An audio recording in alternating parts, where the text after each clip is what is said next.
حضرت سیدنا ابراہیم علیہ السلام کی یاد کو زندہ کرتے ہوئے اللہ کے حضور قربانیوں کی صورت میں اپنے جانور ذبح کر کے رب تعالیٰ کو راضی کرنے کے لیے اپنا یہ عمل پیش کریں گے۔ اس عید کو عید قربانی بھی کہتے ہیں، عید الاضحیٰ بھی کہتے ہیں،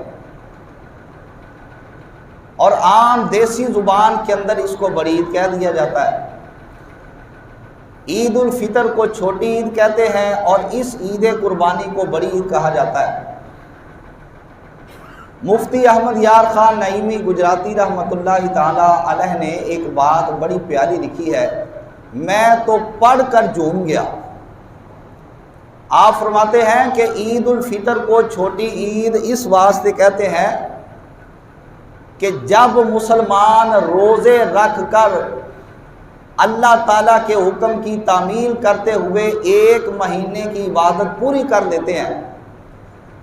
تو رب تعالیٰ ان کو خوشی کا موقع عید کی صورت میں عطا کرتا ہے۔ فرماتے ہیں کہ ہم چھوٹے، ہماری محنت چھوٹی، ہماری عبادت چھوٹی، اس واسطے اس عبادت کے بعد جو ہمیں رب تعالیٰ خوشی کا موقع دے اس کو ہم چھوٹی عید کہتے ہیں۔ اور یہ والی عید قربانی اللہ کے پیارے خلیل جد الانبیاء حضرت سیدنا ابراہیم علیہ السلام کی یادگاری کے طور پر منائی جاتی ہے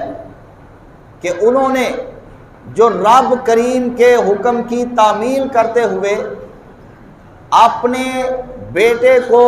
ذبح کرنے کے لیے زمین پہ لٹا دیا اور ان کی گردن پر چھری کو چلا دیا۔ فرماتے ہیں کہ یہ والی عید قربانی اللہ کے خلیل کی یاد زندہ، تابندہ اور تازہ کرنے کے لیے منائی جاتی ہے، تو وہ ہستی بھی بڑی ہستی ہے، ان کا عمل بھی بڑا ہے، لہٰذا اس مناسبت سے اس عید کو بھی بڑی عید کہہ دیا جاتا ہے۔